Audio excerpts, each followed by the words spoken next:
So hello student, आज का जो टॉपिक है वो है measurement of price elasticity of demand. Means हम प्राइस इलास्टिसिटी ऑफ डिमांड को किस किस मेथड से मेजर कर सकते हैं। तो फर्स्ट मेथड है आपका यहाँ पर परसेंटेज मेथड। परसेंटेज मेथड को हम पढ़ लेते हैं। सबसे पहले परसेंटेज मेथड क्या कहता है कि आपका जो भी क्वांटिटी है, क्वांटिटी डिमांडेड, वो कितनी परसेंट चेंज होती है due two percent change in price. मतलब प्राइस के कुछ परसेंट चेंज होने से डिमांड में कितना परसेंट चेंज आता है। फॉर एग्जाम्पल, अगर प्राइस 10% चेंज होता है तो क्वांटिटी डिमांड में कितने परसेंट चेंज होती है। ठीक है, इसका फॉर्मूला क्या है? Percentage change in quantity demanded divide by percent change in price. ठीक है, किस तरीके से बनता है हम यहाँ पे देख लेते हैं। ऊपर क्या है? Percentage change in quantity demanded. हम कैसे लिख सकते हैं? Change in quantity divide by Q multiply by 100। ठीक है, उसके बाद क्या आएगा? Change in price. Change in price divide by P multiply by 100। ठीक है, 100 से हमारा 100 कट जाएगा। उसके बाद क्या आएगा आपका? क्रॉस मल्टीप्लिकेशन सबको आता है। ठीक है, यहाँ पर जाएगा तो क्या आ जाएगा? Change in Q divide by Q. ठीक है, multiply by P divide by change in. ठीक है, इसको मैं अगर ओपन करके लिखूं तो कैसे लिखूंगी? Q1 minus Q divide by Q multiply by P divide by P1 minus P.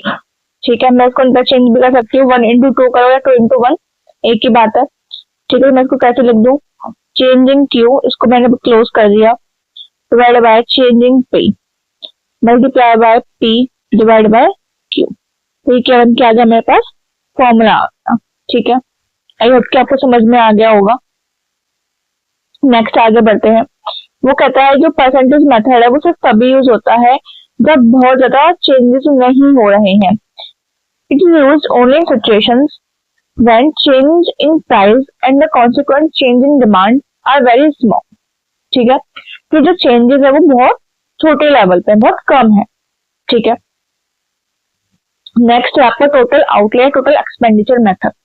ठीक है, तो total outlay total expenditure method क्या है कि प्राइस में चेंज होने की वजह से एक्सपेंडिचर्स में जो चेंजेस आते हैं वो है हमारा total expenditure method. According to this method, ये आपको दिख रहा है, ये इवॉल्व किया था डॉक्टर मार्शल ने। According to this method, in order to measure the elasticity of demand, it is essential to know how much and in what direction the total expenditure change as a result change in price of a good। मतलब total expenditure कितना change होता है and किस direction में change होता है जब commodity का प्राइस चेंज हो रहा होता है। ठीक है, तो total expenditure is the expenditure incurred by household on purchase of commodity. It is the product of price and quantity demanded at that price. Total expenditure क्या है कि अगर मैं परचेज करने गई 5 पेन और एक पेन का जो प्राइस है वो 10 रुपीज है। ठीक है, एक पेन का प्राइस 10 रुपीज है, मुझे कितनी क्वांटिटी लेनी है? 5। तो मेरा कितना खर्चा आया? 50 रुपीज का। तो 50 रुपीज क्या है मेरे लिए? Total expenditure. ओके, तो ये क्या हो गया? टोटल एक्सपेंडिचर क्या है? P multiply by Q। Okay, यहाँ पर हमारे पास 3 टाइप्स की इलास्टिसिटीज होती है। एक होता है आपका यूनिटरी, एक होता है ग्रेटर देन इलास्टिक, एक होता है लेस देन इलास्टिक। ठीक है, यूनिटरी का मतलब क्या होता है? जब प्राइस में चेंज होने की वजह से आपका सेम परसेंट चेंज होता है या फिर कोई भी चेंज नहीं हो रहा है ना, यूनिटरी आ जाता है, 1 आ जाता है उसका चेंज। ठीक है, सेकंड वो कहता है कि प्राइस में फॉल होने की वजह से जब एक्सपेंडिचर इंक्रीज हो जाता है, प्राइस कम हुआ, हमने एक्सपेंडिचर इंक्रीज हो गया, तो वो है ग्रेटर देन 1 की सिचुएशन। थर्ड है आपका कि जब प्राइस फॉल हुआ तो आपकी जो डिमांड है वो राइज हो गई, एक्सपेंडिचर आपका कम हो गया लेकिन। ठीक है, क्या है कि विद द फॉलोइंग प्राइस आपका जो एक्सपेंडिचर है वो भी कम हो गया। तो 3 सिचुएशन हो गई। ठीक है, कि एक की प्राइस की कम होने की वजह से या राइज होने की वजह से आपका जो एक्सपेंडिचर है वो सेम है, वो चेंज नहीं हुआ, जो यूनिटरी इलास्टिक। सेकंड, जब प्राइस फॉल होने की वजह से आपका एक्सपेंडिचर इंक्रीज हो गया ग्रेटर देन। जब थर्ड कंडीशन, जब प्राइस के फॉल होने की वजह से एक्सपेंडिचर फॉल हो गया, थर्ड कंडीशन। तो they are 3 condition total. Okay, देखो इस टेबल में अगर आप देखोगे तो 3 कंडीशन दी हुई है। पहली कंडीशन है आपकी 1 से 4 के बीच में, आपका जो प्राइस है वो 10 से 7 हो गया, प्राइस फॉल हुआ, आपका एक्सपेंडिचर इंक्रीज हो रहा है ना, 10 से 28 तक आ गया। ठीक है, तो ये क्या है कि प्राइस कम हो रहा है तो आपकी जो एक्सपेंडिचर वो इंक्रीज हो गया है, टोटल आउटले का मतलब एक्सपेंडिचर इंक्रीज हो। ठीक है, फिर आते हैं हम लोग, मैं कलर चेंज कर देती हूँ, 6 से 5 पर प्राइस अगेन फॉल हुआ बट एक्सपेंडिचर आपका कांस्टेंट है 30-30, तो वो क्या है यूनिटरी लास्ट। नेक्स्ट है आपका फिर फॉल हुआ है, प्राइस 4-3-2-1 पे आ गया बट आपका इस बार एक्सपेंडिचर भी फॉल हो गया, कम हो गया। ठीक है, प्राइस के कम होने की वजह से एक्सपेंडिचर कम हुआ, तो वो क्या है लेस देन इलास्टिक। ओके, तो दे आर 3 कंडीशन। ओके, आगे बढ़ते हैं, इसका एक डायग्राम है। ठीक है, देखो इसमें शो किया है आपको कि पहले प्राइस था आपका P1, P1 से जब आप P2 पे आ रहे हो, है ना, तो आपका जो एक्सपेंडिचर पहले था वो था आपका एक्सपेंडिचर ओके BM2, है ना, BM2। अब आपका जो प्राइस फॉल हुआ P2 हो गया, है ना, एक्सपेंडिचर क्या है ना, तो आपका अभी भी क्या है एक्सपेंडिचर, जब प्राइस फॉल हो गया तब भी एक्सपेंडिचर आपका सेम है, M2 ही है, यानी कि पहले भी OM2 था और भी OM2 ही है। देखो इसको एक बार क्लियर करके दोबारा से समझते हैं हम लोग। पहले प्राइस था P1, ठीक है, तो आपका जो था एक्सपेंडिचर वो था BM की लाइन ड्रॉ होकर आ रही है, तो एक्सपेंडिचर क्या है आपका OM2 है ना, हमें दिख रहा है नीचे एक्स एक्सिस पे क्या है एक्सपेंडिचर है, तो उस टाइम पे एक्सपेंडिचर क्या है OM2। उसके बाद प्राइस हो गया फॉल, प्राइस हो गया आपका P2। ठीक है, तो आपका एक्सपेंडिचर अभी भी इसी पॉइंट से आ रहा है, ये आ रहा है, वहां पर ही आ रहा है। ठीक है, अभी भी क्या है ये OM2 ही है, तो एक्सपेंडिचर सेम है, इस वजह से क्या है इलास्टिसिटी इज इक्वल टू 1। ठीक है, नेक्स्ट पे चलते हैं कि प्राइस P2 से P3 हो गया। P2 पे क्या था आपका एक्सपेंडिचर, ये था आपका OM2, है ना, यही आ रहा है लाइन ड्रॉ होकर, अगर आप देखोगे प्रॉपर बनाओ, देखते हैं हम। प्राइस जब फॉल हुआ P2 से P3 पे आया, तो अब क्या हो गया आपका, ये आ गई न्यू लाइन, तो अब क्या हो गया आपका OM2 हो गया है, OM2 पर आ रही है लाइन, सॉरी OM हो गया है, पहले OM2 था अब OM हो गया। रेड लाइन क्या शो कर रही है, ये वाली नीचे वाली OM2 एक्सपेंडिचर है जब प्राइस P2 है। ठीक है, जब आपका प्राइस फॉल हो गया P3 होगा तो आपका एक्सपेंडिचर OM हो गया। ठीक है, यानी कि एक्सपेंडिचर कम हो गया, है ना, प्राइस की फॉल होने से एक्सपेंडिचर कम हो गया, तो क्या elasticity of demand less than हो गई। ओके, थर्ड कंडीशन पे आ जाते हैं। पहले प्राइस P था, P पे क्या था आपका, मैं अगर लाइन ड्रॉ करूं इसमें तो आपकी लाइन इस तरीके से आ रही है और एक्सपेंडिचर शो हो रहा है आपका OM1। ठीक है, OM1। ठीक है, प्राइस फॉल हुआ अगेन।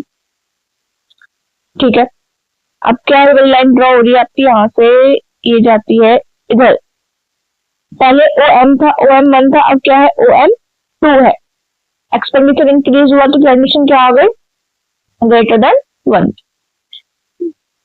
तो आगे बढ़ते हैं, ये था आपका total outlay, total expenditure method. फिर point elasticity of demand method. Point elasticity का मतलब क्या है, लीनियर डिमांड कर्व पर जब हम किसी भी पॉइंट पर elasticity of demand find out करते हैं तो हम उसको बोलते हैं पॉइंट इलास्टिसिटी ऑफ डिमांड। इसमें क्या लिखा है, when there is minor percent change in price and demand then point elasticity of method is useful. वो कहता है कि जब बहुत कम स्लाइटली से चेंजेस होते हैं तो हम पॉइंट इलास्टिसिटी ऑफ डिमांड को यूज कर रहे होते हैं। Price elasticity of demand can also be measured with the help of what is known as point method. According to this method, elasticity of demand on each point of demand curve shall be different। वो कहता है कि यहाँ पर इस demand curve पर जितने भी पॉइंट हैं उन सब पर elasticity of demand should be different, वो अलग अलग ही होती है। ठीक है, और इसके लिए फॉर्मूला क्या दिया गया, lower segment of demand curve divide by upper segment demand curve. ठीक है, अब मैं यहाँ पर इस डायग्राम को लेकर चलती हूँ। ठीक है, ये मेरा डायग्राम है। ठीक, अब मैं पॉइंट्स दे देती हूँ इनको। ये मेरा पॉइंट ए है, कि ये मेरा पॉइंट बी है। एक काम करते हैं, ऊपर से पॉइंट देते हुए आते हैं। ओके, ये पॉइंट ए, ये पॉइंट बी, ठीक है, समझ लेना। ये ए है, ये सी है आपका, ये हो गया आपका डी, ठीक है, ये हो गया आपका ई। ठीक है, ओके डन। अब मुझे निकालना है पॉइंट बी पर। तो मेरा लोअर सेगमेंट क्या है, नीचे वाला डिमांड कर्व के नीचे वाला पॉइंट।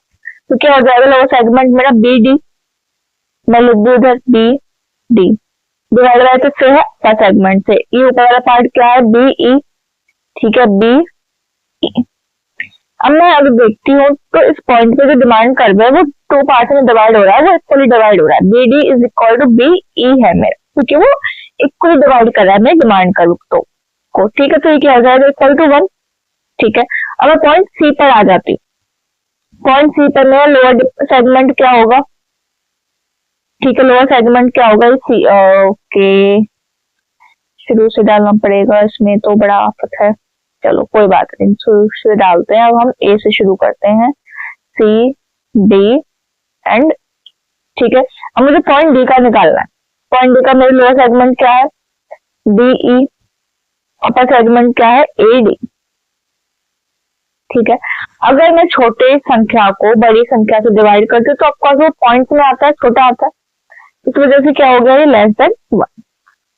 अगर मैं 2 को 18 से डिवाइड करती हूँ तो छोटा ही आएगा, बड़ा तो नहीं आएगा। ठीक है, इस वजह से क्या हो जाता है, लेस देन 1। अगर मैं पॉइंट बी पर निकालती हूँ तो पॉइंट बी पर क्या होगा, lower segment B E divide by A B. ठीक है, अब मैं बड़े को छोटे से डिवाइड करती हूँ, ऑफकोर्स बड़ा ही आएगा, तो वो क्या हो जाएगा, ग्रेटर देन 1। ठीक है, पॉइंट 0 पे क्या है, पॉइंट ई पर हमारा लोअर सेगमेंट पे हमारा क्या हो जाएगा, 0 divide by upper segment A E. ठीक है, 0 को हम किसी भी चीज से डिवाइड कर दो वो 0 ही आता है, हमें पता है, मैथ्स में पढ़ा है हमने। उसके बाद आता है पॉइंट ए पर। पॉइंट ए पर क्या होगा, लोअर सेगमेंट ए ई और अपर सेगमेंट 0, कुछ है ही नहीं। तो जब हम किसी भी संख्या को 0 से डिवाइड करते हैं तो वो क्या आ जाता है, इनफाइनाइट। ठीक है, इस तरीके से हमने सारे पॉइंट कैलकुलेट कर रहे होते। तो हमने डिपेंडेंट पॉइंट्स पर क्या निकाल दिया, यहाँ पर पॉइंट इलास्टिसिटी ऑफ डिमांड निकाल दी, जो कि हर एक पॉइंट पर डिफरेंस हमने पाई है, वही वो यहाँ पर कह रहा था। ठीक है, अब आ जाते हैं हम हमारी आर्क इलास्टिसिटी ऑफ डिमांड। अभी तक हमने जो पढ़ा वो थी हमारी लीनियर डिमांड कर्व, अब है यहाँ पे आर्क के शेप में। आर्क मतलब इस तरह की शेप में, जो इस तरीके से जा रही है, घूम के जा रही है ना, ऐसे जाती है। ठीक है, तो पहले जो है वो क्या कहता है, when elasticity is computed between two separate points on a demand curve, यानी कि एक ही डिमांड कर्व पर जब हम दो डिफरेंट पॉइंट के बीच की इलास्टिसिटी को कैलकुलेट करते हैं तो वो कॉन्सेप्ट कहाँ पर, तो हमारा कौन सा कॉन्सेप्ट लगता है, आर्क इलास्टिसिटी ऑफ डिमांड। इसको हम एवरेज इलास्टिसिटी के नाम से भी जानते हैं। क्यों जानते हैं, अभी हम आगे देखते हैं। In this method we use P1 plus P2 divide by 2 rather than P। हमने ऊपर परसेंटेज मेथड पढ़ा था, उसमें हमने लिखा था percentage change in quantity demanded divide by percent change in price. मैंने उसको आपको प्रूफ करके दिखाया था, फॉर्मूले को कपर एक्सप्लेन किया था। जब मैं उसको लिख रही थी तो मैंने क्या लिखा था, change in quantity divide by Q लिखा था, क्यू। तो हम उसकी जगह क्या लिख देंगे, हाफ Q1 प्लस क्यू। ऐसे ही P की जगह हाफ P1 प्लस P। ठीक है, सिंपल वही फॉर्मूला यूज होगा हमारा, यहाँ पे सिर्फ एवरेज यूज हो जाएगा, क्योंकि हम दो पॉइंट्स के बीच में निकाल रहे हैं तो हम एवरेज यूज करेंगे। ठीक है, देखो सेम है, change in demand divide by original demand plus new demand. Half इसलिए नहीं लिखा गया क्योंकि हाफ आपका कट जाता है, जैसे 100 कटता है उस तरीके से आपका यहाँ पर डिवाइड बाय 2 कट जाएगा, क्रॉस हो जाएगा एक दूसरे से। Divide by changing price, original price plus new price. ठीक है, वही फॉर्मूला है, कुछ भी चेंज नहीं है इसमें, जो हमने परसेंटेज में पढ़ा है। चेंज इन डिमांड को मैंने लिख दिया Q1 माइनस कुछ भी लिख लिया, Q2 minus Q1। Original demand Q2 plus Q1। Changing price P2 minus P1 divide by P2 plus P1। इसको क्रॉस मल्टीप्लाई करके हमारा ये फॉर्मूला यहाँ पर निकल जाता है। ठीक है, ओके। नेक्स्ट है आपका रिवेन्यू मेथड। रिवेन्यू मेथड क्या कहता है? A. John Robinson had given this method. She says that elasticity of demand can be measured with the help of average revenue and marginal revenue. ये नया concept है कि हम यहाँ पे एवरेज रिवेन्यू और मार्जिनल रिवेन्यू के हेल्प से इलास्टिसिटी को फाइंड आउट करते हैं। वो कहता है कि जो भी सेल प्रोसीड होती है उससे हमें जो भी अमाउंट मिलती है वो क्या है? रिवेन्यू है। ठीक है, अगर मैं पर यूनिट की बात करती हूँ तो वो मेरा एवरेज रिवेन्यू है। मान के चलो अगर मैंने 10 यूनिट्स को सोल्ड किया और एक यूनिट का प्राइस 10 रुपीज था, तो फिर क्या मिला मुझे? अगर 10 यूनिट्स को सोल्ड किया मैंने और एक यूनिट का प्राइस 10 रुपीज है, कितना रिवेन्यू जनरेट हुआ? 100।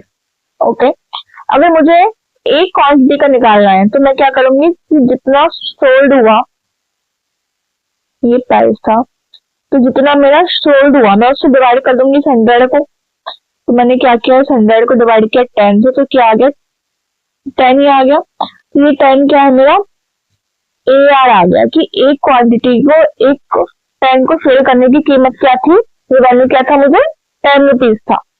ठीक है, अब मैंने इसको जो सोल्ड है वो मैंने 11 कर दिया, 11 यूनिट्स को सोल्ड किया, प्राइस मेरा सेम था, कितना हो गया रिवेन्यू मेरा? 110।